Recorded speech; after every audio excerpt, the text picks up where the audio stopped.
الحمدللہ رب العالمین والصلاة والسلام علی سید المرسلین اما بعد فاعوذ باللہ من الشیطان الرجیم بسم اللہ الرحمن الرحیم الصلاة والسلام علیک یا رسول اللہ وعلی آلک واصحابک یا حبیب اللہ الصلاة والسلام علیک یا نبی اللہ وعلی آلک واصحابک یا نور اللہ۔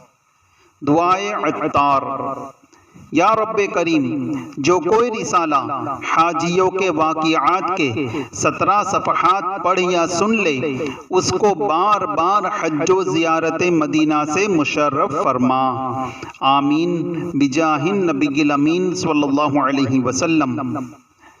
حاجیوں کے واقعات۔ درود شریف کی فضیلت۔ شہنشاہ انام علیہ السلام کا سلام اپنے ایک غلام کے نام۔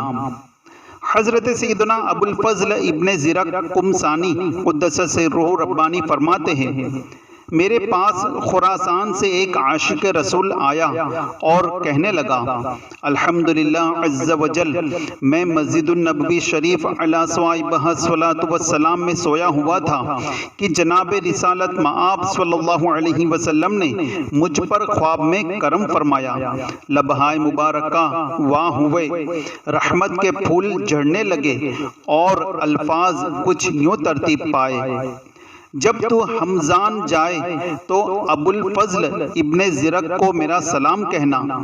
میں عرض گزار ہوا، یا رسول اللہ صلی اللہ علیہ وسلم، ان پر اس کرم کی وجہ؟ فرمایا، وہ روزانہ 100 بار مجھ پر درود پاک پڑھتا ہے۔ سیدنا ابو الفضل رحمت اللہ تعالی علیہ فرماتے ہیں، پھر وہ خراسانی مجھ سے کہنے لگا، مجھے بھی وہ درود پاک بتا دیجئے جس کا آپ ورد کرتے ہیں۔ تو میں نے اسے بتایا کہ میں روزانہ 100 یا اس سے زیادہ مرتبہ یہ درود پاک پڑھتا ہوں۔ اللہم صلی علی محمد النبی الامی وعلی آل محمد جزا اللہ محمدا عنا ما ہوا اہلہ۔ اس عاشق رسول نے یہ درود پاک مجھ سے سیکھ لیا اور قسم کھا کر کہنے لگا، میں آپ کو جانتا تھا نہ آپ کا کبھی نام سنا تھا، آپ کے بارے میں مجھے نبی کریم صلی اللہ علیہ وسلم نے ہی بتایا۔ حضرت سیدنا ابو الفضل ابن زرق رحمت اللہ تعالی علیہ فرماتے ہیں، میں نے اس خوش نصیب عاشق رسول کو تحفہ پیش کیا تاکہ اپنے پیارے آقا صلی اللہ علیہ وسلم کے بارے میں کچھ مزید اس سے سنو، لیکن قبول کرنے سے انکار کرتے ہوئے وہ بولا، میں سلطان انبیاء کرام رسول ذی احترام صلی اللہ تعالی علیہ وآلہ وسلم کا مبارک پیغام پہنچانے کا کوئی دنیاوی بدلہ نہیں چاہتا۔ اس کے بعد اس عاشق رسول کو میں نے دوبارہ کبھی نہیں دیکھا۔ صلو علی الحبیب صلی اللہ تعالی علی محمد۔ والد مرحوم پر جنگل میں کرم بالائے کرم۔ حضرت سیدنا سفیان ثوری علیہ رحمت اللہ القوی فرماتے ہیں، میں نے دوران طواف ایک عاشق رسول کو ہر قدم پر حضور نبی پاک صاحب الاولاق سیاح افلاق صلی اللہ تعالی علیہ وآلہ وسلم پر درود پاک پڑھتے ہوئے دیکھا تو پوچھا، بھائی لا الہ الا اللہ سبحان اللہ کے بجائے صرف درود پاک پڑھے جانے میں کیا راز ہے؟ تو اس نے میرا نام دریافت کیا، پھر کہا، میں اپنے والد گرامی کے ساتھ حج بیت اللہ کے لیے چلا۔ اثناء سفر یعنی سفر کے دوران والد بزرگوار شدید بیمار ہو گئے۔ ہم ایک مقام پر ٹھہر گئے، علاج معالجہ کیا، مگر قضائے الہی سے وہ وفات پا گئے۔ یکایک ان کا چہرہ سیاہ اور آنکھیں ترچھی ہو گئی اور پیٹ بھی پھول گیا۔ یہ دیکھ کر میں گھبرا گیا اور روتے ہوئے پڑھا، انا للہ و انا الیہ راجعون۔ میں نے مرحوم کے چہرے پر چادر اڑا دی۔ اسی پریشانی کے عالم میں مجھے نیند نے آ گھیرا۔ میں نے خواب میں انتہائی صاف ستھرے لباس میں ملبوس ایک حسن و جمال کے پیکر معطر بزرگ کی زیارت کی۔ ایسا صاحب حسن و جمال میری آنکھ نے کبھی نہیں دیکھا تھا، اور ایسی خوشبو بھی میں نے کبھی نہیں سونگھی تھی۔ وہ میرے والد مرحوم کے قریب تشریف لے آئے، چادر ہٹائی اور اپنا نورانی ہاتھ ان کے چہرے پر پھیرا۔ دیکھتے ہی دیکھتے مرحوم کے چہرے کی سیاہی نور میں تبدیل ہو گئی، آنکھیں اور پیٹ بھی درست ہو گئے۔ جب وہ نورانی بزرگ واپس جانے کے لیے پلٹے تو میں ان کے دامن سے لپٹ گیا اور عرض کی، آپ کون ہیں جن کے سبب اللہ عز و جل نے میرے والد مرحوم پر اس ویرانے میں یہ احسان فرمایا ہے؟ فرمایا، کیا تم مجھے نہیں پہچانتے؟ میں صاحب قرآن محمد بن عبداللہ صلی اللہ تعالی علیہ وآلہ وسلم ہوں۔ تمہارے والد گناہ گار تھے، لیکن مجھ پر کثرت سے درود پاک بھیجتے تھے۔ جب یہ اس تکلیف میں مبتلا ہوئے تو مجھ سے فریاد کی تھی، اور بے شک جو مجھ پر کثرت سے درود پاک پڑھتا ہے میں اس کی فریاد رسی کرتا ہوں۔ پھر میری آنکھ کھل گئی، میں نے دیکھا کہ حقیقت میں بھی میرے والد مرحوم کے چہرے پر نور پھیلا ہوا تھا، اور پیٹ بھی اپنی اصلی حالت پر آ چکا تھا۔ اللہ عز و جل کی ان پر رحمت ہو، اور ان کے صدقے ہماری بے حساب مغفرت ہو، آمین بجاہ النبی الامین صلی اللہ علیہ وسلم۔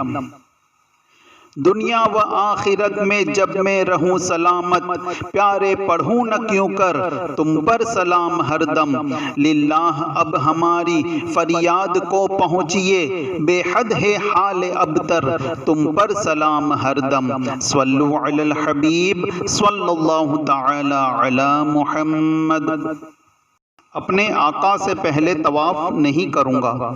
محبوب رب غنی آقائے مکی مدنی صلی اللہ تعالی علیہ وآلہ وسلم نے صلح حدیبیہ کے موقع پر حضرت سیدنا عثمان غنی رضی اللہ تعالی عنہ کو اپنا سفیر بنا کر مکہ مکرمہ زادہ اللہ شرفا و تعظیما بھیجا کہ کفار سے مذاکرات کریں، کیونکہ ان لوگوں نے یہ طے کیا تھا کہ اس سال شاہ خیر الانام صلی اللہ علیہ وسلم اور صحابہ کرام رضی اللہ تعالی عنہم کو مکہ مکرمہ زادہ اللہ شرفا و تعظیما میں داخل نہیں ہونے دیں گے۔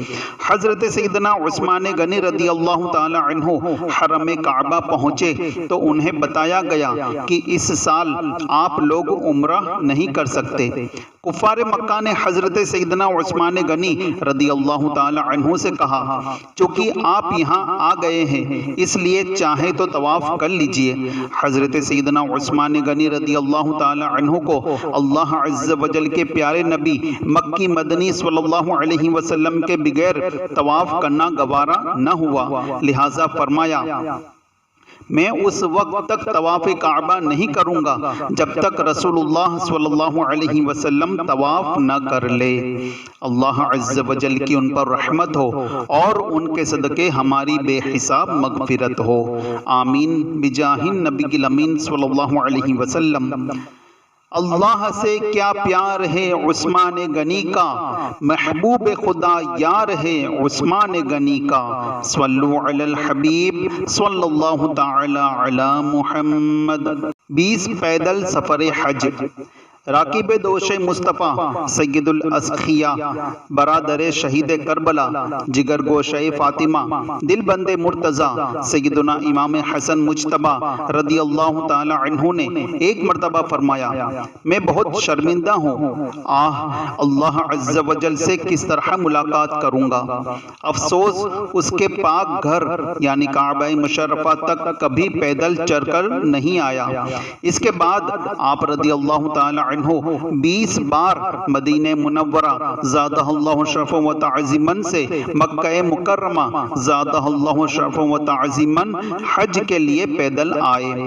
منقول ہے ایک مرتبہ آپ رضی اللہ تعالی عنہ نے خانہ کعبہ کا طواف کیا، پھر مقام ابراہیم پر 2 رکعت نماز واجب الطواف ادا کی، پھر اپنا رخسار مبارک مقام ابراہیم پر رکھ دیا اور زاروں کی طرح روتے ہوئے اس طرح مناجات کی: اے میرے رب قدیر عز و جل، تیرا حقیر بندہ تیرے دروازے پر حاضر ہے، تیرا بھکاری تیرے دروازے پر حاضر ہے، تیرا مسکین بندہ تیرے دروازے پر حاضر ہے۔ انہی الفاظ کو بار بار دہراتے اور روتے رہے۔ اس کے بعد مسجد الحرام سے باہر تشریف لائے تو آپ رضی اللہ تعالی عنہ کا گزر چند مسکینوں کے پاس سے ہوا جو بیٹھے صدقے کی روٹیوں کے ٹکڑے کھا رہے تھے۔ آپ رضی اللہ تعالی عنہ نے ان کو سلام کیا، جواب سلام کے بعد انہوں نے کھانے کی دعوت دی۔ آپ رضی اللہ تعالی عنہ بلا تکلف ان کے دسترخوان پر بیٹھ گئے اور فرمایا: اگر یہ روٹیوں کے ٹکڑے صدقے کے نہ ہوتے تو آپ حضرات کے ساتھ کھانے میں ضرور شرکت کرتا، مگر ہم آل رسول کے لیے صدقہ حرام ہے۔ اس کے بعد آپ رضی اللہ تعالی عنہ ان مسکینوں کو اپنی قیام گاہ پر ساتھ لے آئے اور سب کو عمدہ کھانا کھلایا، پھر رخصت ہوتے وقت سب کو درہم بھی عنایت فرمائے۔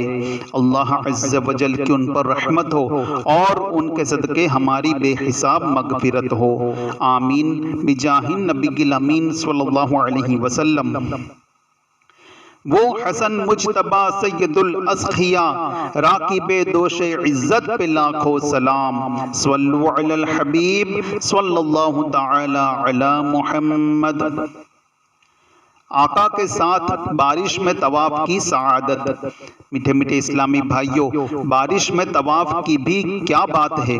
حضرت سیدنا ابو عقال رضی اللہ تعالی عنہ فرماتے ہیں، حضرت سیدنا انس بن مالک رضی اللہ تعالی عنہ کے ساتھ میں نے بارش میں طواف کی سعادت حاصل کی۔ جب مقام ابراہیم پر ہم 2 رکعت ادا کر چکے تو حضرت سیدنا انس رضی اللہ تعالی عنہ نے فرمایا: نئے سرے سے عمل کرو، بے شک تمہارے گناہ بخش دیے گئے ہیں۔ سرکار مدینہ صلی اللہ علیہ وسلم نے ہم سے اسی طرح فرمایا اور ہم نے رسول اللہ صلی اللہ علیہ وسلم کے ساتھ بارش میں طواف کا شرف حاصل کیا۔ آج ہے روبرو میرے کعبہ، سلسلہ ہے طواف کا یا رب، ابر برسا دے نور کا کی لوں، بارش نور میں نہا یا رب، صلو علی الحبیب صلی اللہ تعالی علی محمد۔ مجھے حرم شریف لے چلو۔ حضرت مولانا عبد الحق الہ آبادی علیہ رحمت اللہ الہادی ہند کے باشندے اور جلیل القدر عالم دین تھے۔ 40 سال سے زائد مکہ معظمہ میں قیام پذیر رہے، التزاماً ضرور ہر سال حج کرتے۔ ایک سال زمانہ حج میں آپ رحمت اللہ تعالی علیہ بہت علیل اور صاحب فراش یعنی بیمار ہو کر بستر پر پڑے تھے۔ ذوالحجۃ الحرام کی 9ویں تاریخ اپنے تلامذہ یعنی شاگردوں سے کہا: مجھے حرم شریف میں لے چلو۔ کئی آدمی اٹھا کر لائے، کعبہ معظمہ کے سامنے بٹھایا، زمزم شریف منگا کر پیا اور دعا کی کہ الہی عز و جل حج سے محروم نہ رکھ۔ اسی وقت مولا تعالیٰ نے ایسی قوت عطا فرمائی کہ اٹھ کر اپنے پاؤں سے عرفات شریف گئے اور حج ادا کیا۔ میٹھے میٹھے اسلامی بھائیوں، اگر یقین محکم ہو تو بے شک آب زمزم پینے کے بعد جو دعا مانگی جائے قبول ہوتی ہے، اور کیوں نہ ہو کہ فرمان مصطفیٰ صلی اللہ تعالی علیہ وآلہ وسلم ہے: زمزم جس مراد کے لیے پیا جائے اسی کے لیے ہے، یہ زمزم اس کے لیے ہے جس کے لیے اس کو پیے کوئی، اسی زمزم میں جنت ہے، اسی زمزم میں کوثر ہے۔ صلو علی الحبیب صلی اللہ تعالی علی محمد۔ حلق میں سوئی چبھنے کا زمزم سے علاج ہو گیا۔ حمزہ بن واصل اپنے والد گرامی سے نقل کرتے ہیں، حرم محترم میں ایک آدمی نے ستو کھائے۔ اس میں سوئی تھی جو کہ حلق میں چبھ گئی اور اس کی جان پر بن آئی۔ لاکھ جتن کرنے کے باوجود آرام نہ ہوا۔ اس نے کراہتے ہوئے کہا، میرا آخری علاج زمزم ہے، مجھے آب زمزم پلاؤ، انشاءاللہ عز و جل میں ٹھیک ہو جاؤں گا۔ چنانچہ اسے آب زمزم پلایا گیا۔ الحمدللہ عز و جل آب زمزم شریف کی برکت سے اسے صحت مل گئی۔ راوی کہتے ہیں میرے والد صاحب نے اس آدمی کو کئی دن بعد حرم شریف میں دیکھا کہ وہ پرسکون اور مکمل صحت یاب ہے۔ میں مکے میں جا کر کروں گا طواف اور نصیب آب زمزم مجھے ہوگا پینا۔ صلو علی الحبیب صلی اللہ تعالی علی محمد۔ پیاس کا بیمار اور آب زمزم کی بہار۔ ایک یمنی جو کہ استسقا یعنی پیٹ بڑھ جانے اور شدید پیاس لگنے کے مرض میں مبتلا تھا۔ یمن کے طبیبوں نے اسے لا علاج قرار دے دیا تھا۔ مکہ مکرمہ زادہ اللہ شرفا و تعظیما حاضر ہوا۔ یہاں کے طبیبوں نے بھی معذرت کر لی۔ اللہ تعالیٰ نے اس کے دل میں ڈالا کہ وہ آب زمزم پیے۔ چنانچہ اس نے خوب پیٹ بھر کر آب زمزم پیا اور رب الارباب عز و جل کے فضل و کرم سے شفا یاب ہو گیا۔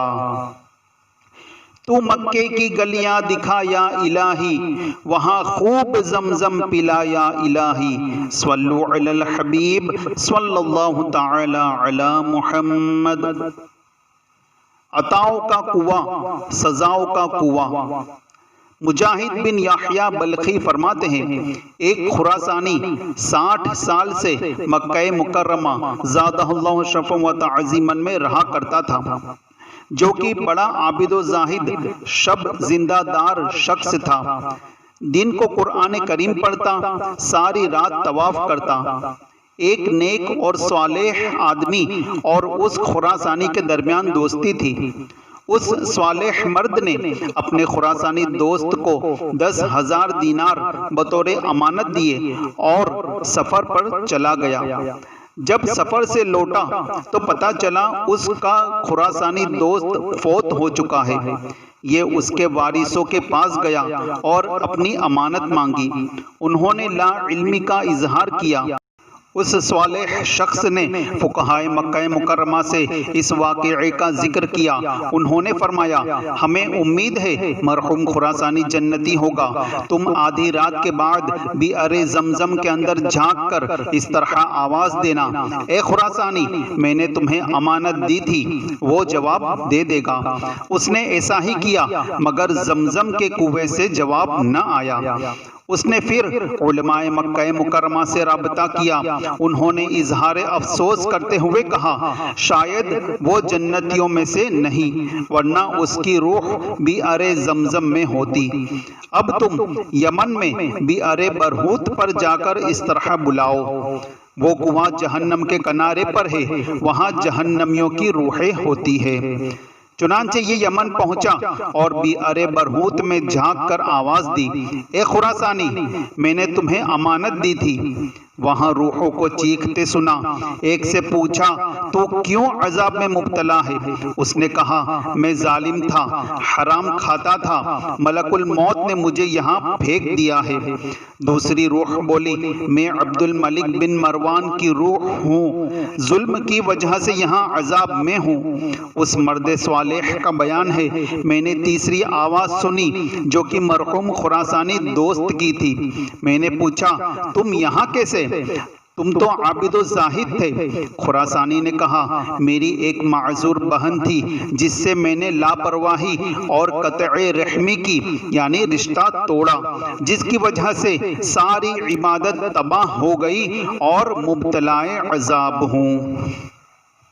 اس نے پوچھا میری امانت کہاں ہے؟ خراسانی نے کہا میرے مکان کے فلاں کونے میں مدفون ہے، جا کر نکال لو۔ چنانچہ یہ مرد صالح مرحوم خراسانی کے مکان پر گیا، وہاں سے اپنی رقم نکالی اور پھر اس کی بہن کے پاس پہنچا، اس کی ضروریات پوری کی، وہ خوش ہو گئی۔ مرد صالح نے مکہ مکرمہ زادہ اللہ شرفا و تعظیما حاضر ہو کر بیئر زمزم میں جھانک کر آواز دی۔ مرحوم خراسانی نے جواب دیا الحمدللہ عز وجل، بیر برہوت سے نجات مل گئی ہے اور اب بیئر زمزم میں امن و چین سے ہوں۔ یا الہی رشتہ داروں سے کروں حسن سلوک، قطع رحمی سے بچو اس میں کروں نہ بھول چوک۔ صلو علی الحبیب صلی اللہ تعالی علی محمد۔ ہند سے یکانک کعبے کے روبرو۔ ہند میں موجود ایک گھاس کاٹنے والے بوڑھے صاحب کو 9 ذوالحجۃ الحرام کے روز خیال آیا کہ آج یوم عرفہ ہے، خوش نصیب حجاج کرام میدان عرفات میں جمع ہوں گے۔ یہ خیال آتے ہی بوڑھے صاحب نے ایک آہ سرد دل پر درد سے کھینچ کر نہایت حسرت سے کہا اے کاش میں بھی حج سے مشرف ہوا ہوتا۔ قدوۃ الکبریٰ محبوب یزدانی حضرت سیدنا شیخ سید اشرف جہانگیر سمنانی قدس سرہ النورانی قریب ہی تشریف فرما تھے۔ آپ نے اس کی حسرت بھری آواز سنی تو فرمایا ادھر آئیے۔ بوڑھے صاحب قریب آئے، اب زبان سے نہیں صرف دست مبارک کے اشارے سے فرمایا جائیے۔ اشارہ ہوتے ہی اس بوڑھے صاحب نے ہاتھوں ہاتھ اپنے آپ کو مکہ مکرمہ زادہ اللہ شرفا و تعظیما کی مسجد الحرام میں عین کعبے کے سامنے کھڑا پایا۔ انہوں نے جھوم جھوم کر طواف کیا، عرفات پہنچے اور دیگر مناسک حج ادا کیے۔ جب ایام حج پورے ہو گئے تو بوڑھے حاجی صاحب کے دل میں خیال آیا کہ اب اپنے وطن کس طرح پہنچوں گا۔ اس خیال کا آنا تھا کہ انہوں نے حضرت سیدنا شیخ جہانگیر سمنانی قدس سرہ النورانی کو اپنے سامنے کھڑا پایا۔ فرمانے لگے جائیے۔ بوڑھے حاجی صاحب نے جو ہی سر اٹھایا تو ہند میں اپنے گھر کے اندر تھے۔ اللہ عز و جل کی ان پر رحمت ہو اور ان کے صدقے ہماری بے حساب مغفرت ہو، آمین بجاہ النبی الامین صلی اللہ علیہ وسلم۔ کیوں کر نہ میرے کام بنے غیب سے حسن، بندہ بھی ہوں تو کیسے بڑے کارساز کا۔ صلو علی الحبیب صلی اللہ تعالی علی محمد۔ انوکھا کوڑھی۔ حضرت سیدنا ابو الحسین دراج علیہ رحمت اللہ الوہاب فرماتے ہیں ایک سال میں اکیلا حج پر روانہ ہوا اور تیزی سے منزلیں طے کرتا ہوا قادسیہ جا پہنچا۔ وہاں کسی مسجد میں گیا تو میری نظر ایک مجذوم یعنی کوڑھی شخص پر پڑی۔ اس نے مجھے سلام کیا اور کہا اے ابو الحسین کیا حج کا ارادہ ہے؟ اسے دیکھ کر مجھے بہت زیادہ کراہت یعنی گھن محسوس ہو رہی تھی، لہٰذا میں نے بڑی بے رخی سے کہا ہاں۔ وہ کہنے لگا پھر مجھے بھی ساتھ لے چلیے۔ میں نے دل میں کہا یہ ایک نئی مصیبت آن پڑی، میں تو تندرست لوگوں کی رفاقت یعنی ہمراہی سے بھی بھاگتا ہوں اور ایک کوڑھی مجھے اپنے ساتھ رکھنے کی فرمائش کر رہا ہے۔ میں نے صاف انکار کر دیا۔ وہ لجاجت سے بولا آپ کی بڑی مہربانی ہوگی، مجھے ساتھ لے لیجئے، مگر میں نے قسم کھا لی خدا عز و جل کی قسم میں ہرگز تمہیں اپنا رفیق یعنی ساتھی نہ بناؤں گا۔ اس نے کہا ابو الحسین اللہ عز و جل کمزوروں کو ایسا نوازتا ہے کہ طاقتور بھی حیران رہ جاتے ہیں۔ میں نے کہا تم ٹھیک کہتے ہو مگر میں تمہیں ساتھ نہیں رکھ سکتا۔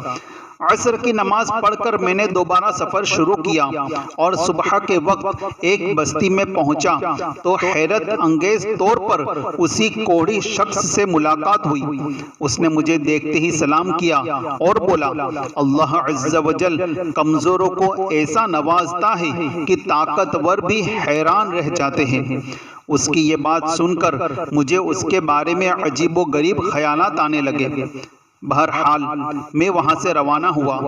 جب مقام قرعہ پہنچ کر نماز پڑھنے مسجد میں داخل ہوا تو اسے بھی وہاں بیٹھے دیکھا۔ اس نے کہا، اے ابوالحسین، اللہ عز و جل کمزوروں کو ایسا نوازتا ہے کہ طاقتور بھی حیران رہ جاتے ہیں۔ یہ سن کر مجھ پر رقت طاری ہو گئی اور میں نے بڑے ادب سے عرض کی، حضور، میں اللہ غفار عز و جل سے معافی کا طلبگار ہوں اور آپ سے بھی درگزر کا خواستگار ہوں، مجھے معاف فرما دیجئے۔ فرمانے لگے، یہ آپ کیسی باتیں کر رہے ہیں؟ میں نے عرض کی، مجھ سے بہت بڑی غلطی ہو گئی کہ آپ کے ساتھ سفر نہ کیا۔ براہ کرم مجھے معافی سے نوازتے ہوئے شریک سفر کر لیجئے۔ فرمایا، آپ مجھے ساتھ نہ رکھنے کی قسم کھا چکے ہیں اور میں آپ کی قسم نہیں توڑوانا چاہتا۔ میں نے کہا، اچھا، پھر اتنا کرم فرما دیجئے کہ ہر منزل یعنی ہر پڑاؤ پر اپنی زیارت کی ترکیب فرما دیجئے۔ فرمایا، انشاءاللہ عز و جل۔ پھر وہ میری نگاہوں سے اوجھل ہو گئے اور میں بھی آگے بڑھ گیا۔ اللہ عز و جل کے اس نیک بندے کی برکت سے باقی سفر میں مجھے بھوک و پیاس اور تھکاوٹ کا احساس تک نہ ہوا۔ الحمدللہ عز و جل مجھے ہر منزل پر اس بزرگ کی زیارت ہوتی رہی، یہاں تک کہ میں مدینہ المنورہ زادہ اللہ شرفا و تعظیما کی مشک بار فضاؤں سے فیضیاب ہونے کے بعد مکہ معظمہ زادہ اللہ شرفا و تعظیما پہنچ گیا۔ وہاں پر حضرت سیدنا ابو بکر قطانی اور حضرت سیدنا ابو الحسن مزین رحمت اللہ تعالی علیہما سے ملاقات کا شرف حاصل ہوا۔ جب میں نے انہیں یہ حیرت انگیز واقعہ سنایا تو انہوں نے فرمایا، ارے نادان، جانتے ہو وہ کون تھے؟ وہ حضرت سیدنا ابو جعفر مجذوم علیہ رحمت اللہ القیوم تھے۔ ہم تو دعائیں مانگتے ہیں کہ کاش اللہ عز و جل ہمیں اپنے اس ولی کا دیدار نصیب فرمائے۔ سنو، اب جب بھی تمہاری ان سے ملاقات ہو تو ہمیں ضرور بتانا۔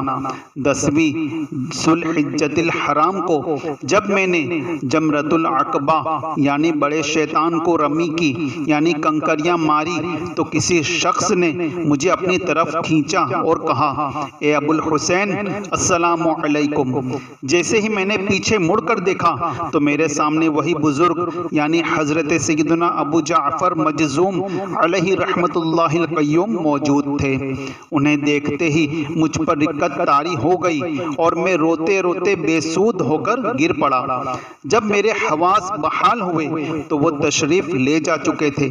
پھر آخری دن طواف رخصت کر کے مقام ابراہیم پر 2 رکعت نماز پڑھنے کے بعد میں نے جیسے ہی دعا کے لیے ہاتھ اٹھائے، اچانک کسی نے مجھے اپنی طرف کھینچا۔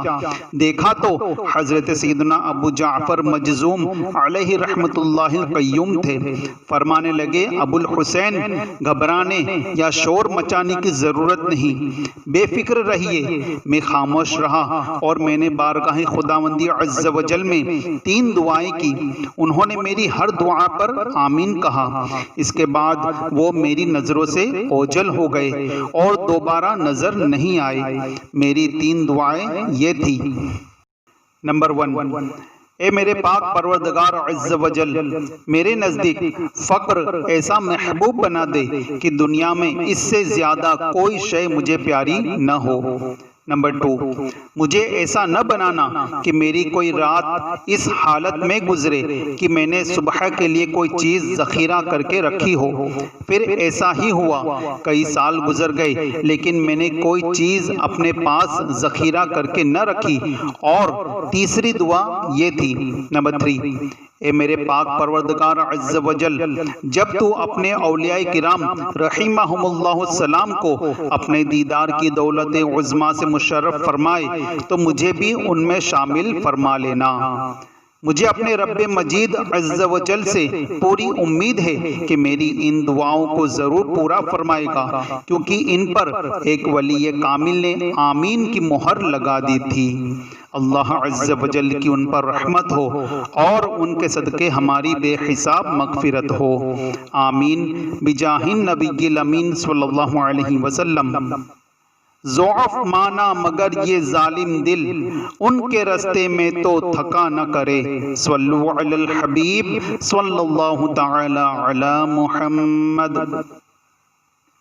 ایمان کی علامت، فرمان مصطفیٰ صلی اللہ علیہ وسلم، ایمان کے 70 سے زائد شعبے یعنی علامات ہیں، اور حیا ایمان کا ایک شعبہ ہے۔ صلو علی الحبیب صلی اللہ تعالی علی۔ اس ویڈیو کو اپنے دوستوں کے ساتھ ضرور شیئر کیجیے گا، اور ابھی تک آپ نے ہمارا خاک مدینہ ہند چینل سبسکرائب نہیں کیا تو فوراً سبسکرائب کر لیجیے اور بیل آئیکن پر بھی کلک کریں تاکہ مزید آنے والے امیر اہل سنت دامت برکاتہم العالیہ کے آڈیو رسائل جو وقتاً فوقتاً ہم اس خاک مدینہ ہند چینل پر اپلوڈ کرتے رہتے ہیں وہ آپ کو وقت پر ملتے رہیں اور آپ اس سے مستفیض ہوتے رہیں۔ اگلی ویڈیو تک ہمیں دیجیے اجازت، اپنا خیال رکھیے گا۔